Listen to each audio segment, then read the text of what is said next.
जंगल के बादशाह बब्बर शेर ने चश्मे के किनारे वाली चट्टान के नीचे घनी झाड़ियों से झांक कर दूर तक फैले धान के लहलहाते खेत पर नज़र डाली। बहुत दूर एक दरख्त के नीचे कोई चीज़ हिलती हुई नज़र आ रही थी। शेर ने पंजों से आंखों को मलते हुए दोबारा इस तरफ देखा।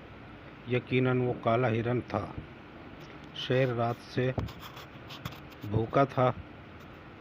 काले हिरन के लजीज गोश्त के तस्वर ही से इसके मुंह में पानी आ गया और एक माहिर शिकारी की मानिंद झाड़ियों की आड़ लेते हुए इसने हिरन की तरफ कदम बढ़ाए। दूसरी तरफ बांसों के झुंड में एक चीता भी हिरन पर नज़रें जमाए हुए था। भूख से इसके पेट में भी चूहे दौड़ रहे थे। चीते ने भी हिरन की तरफ बढ़ना शुरू किया। हिरन दोनों तरफ से बढ़ते हुए खतरों से बेखबर नरम घास खाने में मशगूल था। कभी कभी वो अपनी बादाम जैसी आंखें घुमाकर इधर उधर देखता और फिर घास खाने लगता। जानवर खतरे की बू सूंघ लेते हैं। हिरन की बेचैनी आंखें जाहिर कर रही थी कि इसने खतरे की बू सूंघ ली है। इसने कान खड़े करके गर्दन घुमाकर चश्मे की तरफ देखा, जहां मैदान में दो रीछ के बच्चे खेल रहे थे।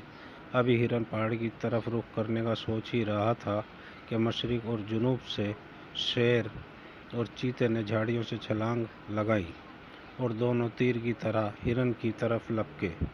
हिरन लंबी लंबी कलांचे मारता हुआ पहाड़ों की तरफ भागा। शेर और चीते की रफ्तार के मुकाबले में हिरन की रफ्तार कम थी, लेकिन वो अपने हल्के और सडूल जिस्म की वजह से इन दोनों को गुच्चा देते हुए भाग रहा था। इस भाग दौड़ में इन तीनों ने मीलों का फासला तय कर लिया। आखिरकार हिरन एक चट्टान पर चढ़ गया, जो इतनी ऊंची थी कि इस पर शेर और चीता नहीं चढ़ सकते थे। शेर और चीता चट्टान के नीचे ज़बानें निकाले हाँफ रहे थे और हिरन को ललचाई नज़रों से देख रहे थे। जब सांसें दुरुस्त हुई तो शेर ने कहा, यह मेरा शिकार है, पहले मैंने ताका था। चीते ने गुस्से से जवाब दिया, आप जंगल के बादशाह ज़रूर हैं, लेकिन ये जंगल है, इंसानों की दुनिया नहीं कि बादशाह जो चाहे करे। जानवर अपने हुकूक की हिफाजत करना खूब जानते हैं।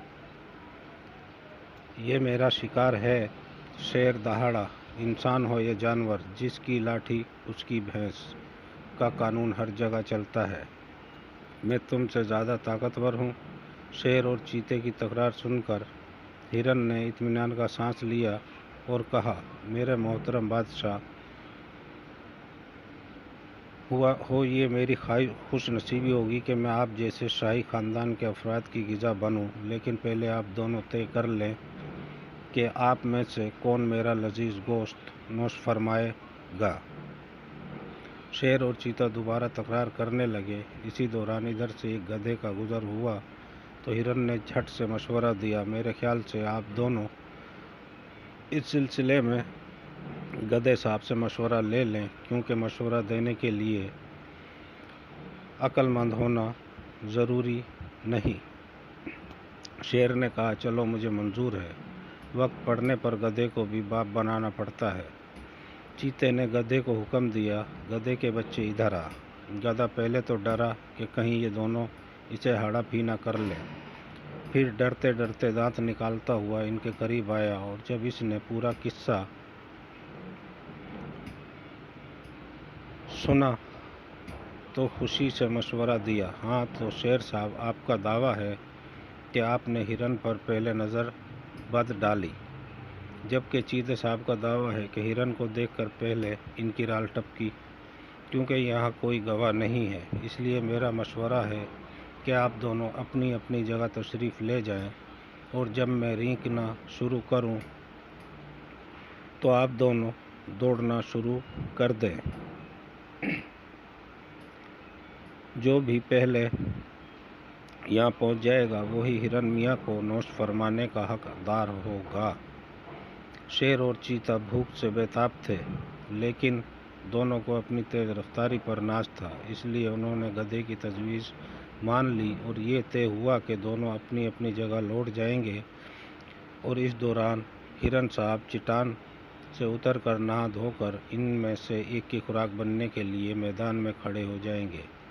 और जैसे ही गधे साहब अपनी बेसुरी आवाज़ में रींकना शुरू कर देंगे, दौड़ शुरू हो जाएगी। शेर और चीता अपनी अपनी जगह वापस चले गए। जब काफ़ी देर तक गधे के रींकने की आवाज़ न आई तो दोनों का माथा ठिनका। पहले तो उन्होंने एक दूसरे को घूरा, फिर चट्टान की तरफ दौड़ना शुरू किया। जब वो चट्टान के नज़दीक पहुँचे तो देखा वहाँ चारों तरफ वीरानी और सन्नाटा था। हिरन का कहीं पता न था और गधे के सर से सींग ही नहीं, पूरा गधा